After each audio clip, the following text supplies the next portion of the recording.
Ekaristi artinya memecahkan roti dan anggur. Tetapi karena penganiayaan orang Kristen pada tahun 300, ingat dengan nama Kaisar Nero, yang terkenal juga dengan Koloseumnya, yang terkenal juga dengan tempat pembantaiannya, ya, membantaikan orang-orang Kristen, maka upacara-upacara tidak bisa diadakan dengan baik. Nah, pada masa Kaisar Konstantinus, yang kemudian bertobat, dengan Edik Milano, ia memusatkan perhatian pada pembangunan gereja. Dan di situ ada Santa Helena yang menjadi salah satu pendorong dan pembantu mendirikan gereja. Gereja itu adalah Gereja Basilik Agung Penebus Maha Kudus di Lateran. Jadi Lateran itu adalah nama tempat, ya.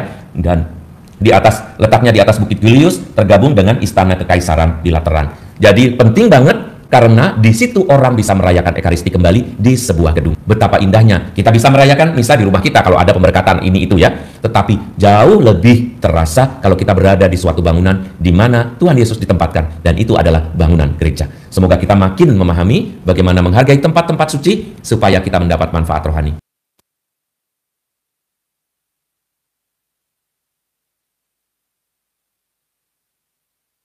Lihatlah kemah Allah di antara manusia. Dia akan berdiam bersama mereka, dan mereka akan menjadi umat-Nya, dan Allah bersama mereka, ini akan menjadi Allah mereka. Dalam nama Bapa dan Putera dan Roh Kudus. Amin. Tuhan bersamamu dan bersama rohmu. Saudara-saudari yang dikasihi oleh Tuhan, hari ini adalah pesta pemberkatan Gereja Basilik Lateran.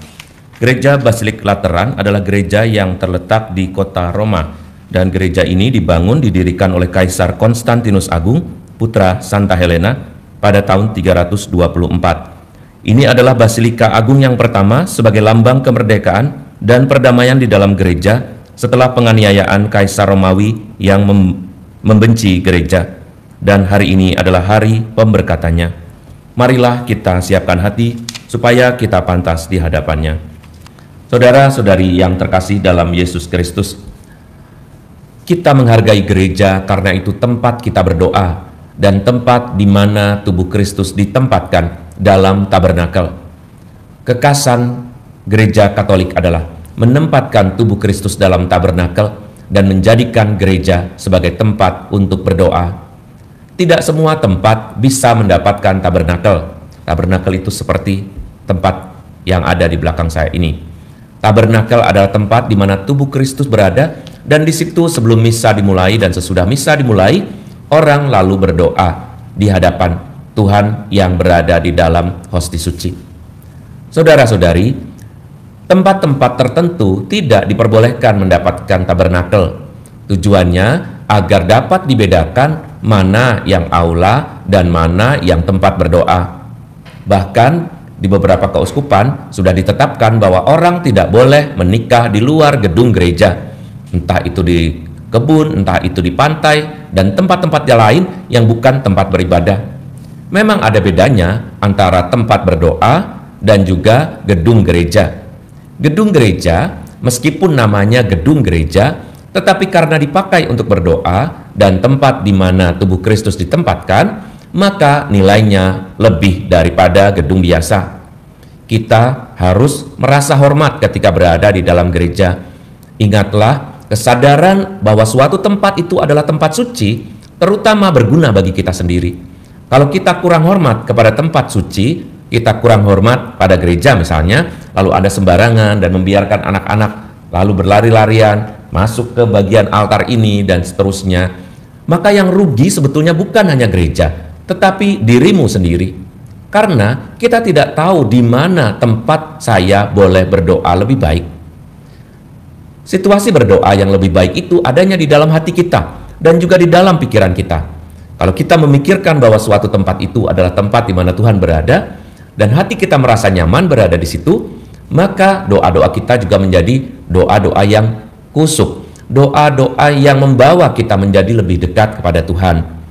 Oleh sebab itu, di beberapa saat teman-teman fotografer kami seringkali memfoto di gereja-gereja orang-orang yang membiarkan anak-anaknya berlari-larian atau mungkin malah justru naik ke atas bangku, lalu kemudian tidur di bangku gereja atau kursi gereja, malah ada yang kakinya naik di punggung bapaknya gitu ya. Dan itu dibiarkan oleh orang tua. Maka di sini orang tua kurang bijaksana atau tidak bijaksana. Pelatihan mengenai tempat-tempat suci harus dilatihkan kepada anak-anak di usia sedini mungkin. Yang ini membantu anak-anak. Gerejanya tetap begitu, gerejanya tidak rusak, tetapi iman anak-anakmu yang tidak mengerti beda tempat suci dengan tempat lain atau tempat hiburan, maka dia tidak memperoleh makna apa-apa di dalam gereja. Menyadari hal ini, maka sejak zaman dahulu kala didirikanlah Bait Allah. Bait Allah itu didirikan pada masa Perjanjian Lama. Sebelum ada gereja, didirikanlah Bait Allah untuk berdoa umat Yahudi. Kemudian namanya beralih menjadi sinagoga atau sinagog, ya. Sinagoga ini tempat untuk berdoa juga. Nah, tempat untuk berdoa ini lama-kelamaan diadopsi oleh gereja, dan kemudian gereja mendirikan tempat berdoa dengan menempatkan Kristus dalam tubuhnya, yaitu dalam hosti, roti yang disimpan di dalam tabernakel. Kalau seseorang sensitif atau peka terhadap kesucian, maka ketika berhadapan dengan altar atau ketika berhadapan dengan tabernakel, otomatis dia akan hormat. Otomatis dia tidak akan berlaku aneh-aneh. Otomatis rasa ini akan membawanya juga pada kedekatan dengan Tuhan. Tetapi saya katakan tadi, kalau misalnya Anda kurang tahu atau bahkan tidak tahu, lalu kemudian Anda tidak menghormati, ya akan menjadi biasa-biasa saja. Dan kalau Anda berada, misalnya menjadi lektor, Anda harus tahu, yang harus Anda hormati, yang pertama adalah meminta izin kepada romonya. Sehingga Anda nunduk kepada romonya, karena itu adalah sebetulnya pekerjaan romo. Dan Anda membantu, lalu romo biasanya juga akan menunduk sedikit.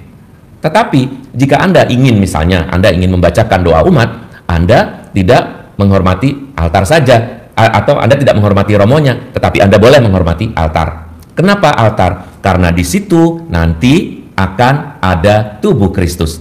Kristus hadir di altar ini. Perhatikan, kalau romo datang, romo tidak menghormati di depan tabernakel, tetapi romo menghormati altar. Kenapa? Karena di situ nanti Tuhan Yesus hadir dalam rupa roti dan anggur. Nah, kalau kita tidak dalam situasi misa, maka ketika masuk gereja, kita bisa menghormati salib atau menghormati tabernakel, karena tidak akan ada misa. Jadi sebelum misa, kalau itu mau sebelum misa, Anda menghormati altar, seperti imamnya, membuat nunduk gitu ya. Tetapi kalau Anda sendiri tidak tanpa misa, Anda menghormati tabernakel, karena di situ Tuhan Yesus ada. Disitulah lingkup orang beriman, beribadah. Mungkin bagi Anda yang terlalu banyak berpikir, bagi Anda yang kurang percaya, atau bagi Anda yang masih berpikir kenapa begini, kenapa begitu, Anda mungkin merasa kering. Salah satu kekeringan kita adalah karena kita tidak tahu menempatkan diri terhadap suatu gereja. Basilik Lateran adalah tempat yang suci dan bersejarah, karena sejak para rasul sudah ada tempat-tempat untuk merayakan Ekaristi. Ekaristi artinya memecahkan roti dan anggur. Tetapi karena penganiayaan orang Kristen pada tahun 300, ingat dengan nama Kaisar Nero, yang terkenal juga dengan Koloseumnya, yang terkenal juga dengan tempat pembantaiannya, ya, pembantaian orang-orang Kristen, maka upacara-upacara tidak bisa diadakan dengan baik. Nah, pada masa Kaisar Konstantinus yang kemudian bertobat dengan Edik Milano, ia memusatkan perhatian pada pembangunan gereja. Dan di situ ada Santa Helena yang menjadi salah satu pendorong dan pembantu mendirikan gereja. Gereja itu adalah Gereja Basilik Agung Penebus Maha Kudus di Lateran. Jadi Lateran itu adalah nama tempat, ya. Dan letaknya di atas Bukit Julius, tergabung dengan Istana Kekaisaran di Lateran. Jadi penting banget, karena di situ orang bisa merayakan Ekaristi kembali di sebuah gedung. Betapa indahnya kita bisa merayakan misa di rumah kita kalau ada pemberkatan ini itu, ya. Tetapi jauh lebih terasa kalau kita berada di suatu bangunan di mana Tuhan Yesus ditempatkan, dan itu adalah bangunan gereja. Semoga kita makin memahami bagaimana menghargai tempat-tempat suci supaya kita mendapat manfaat rohani. Marilah mewartakan misteri iman kita.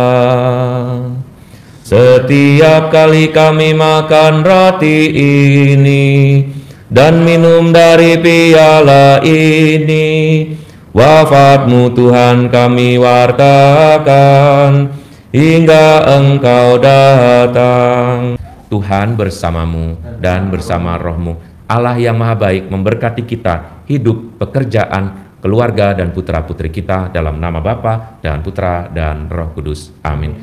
Dengan demikian perayaan Ekaristi kita sudah selesai. Syukur kepada Allah. marilah pergi kita diutus. Amin.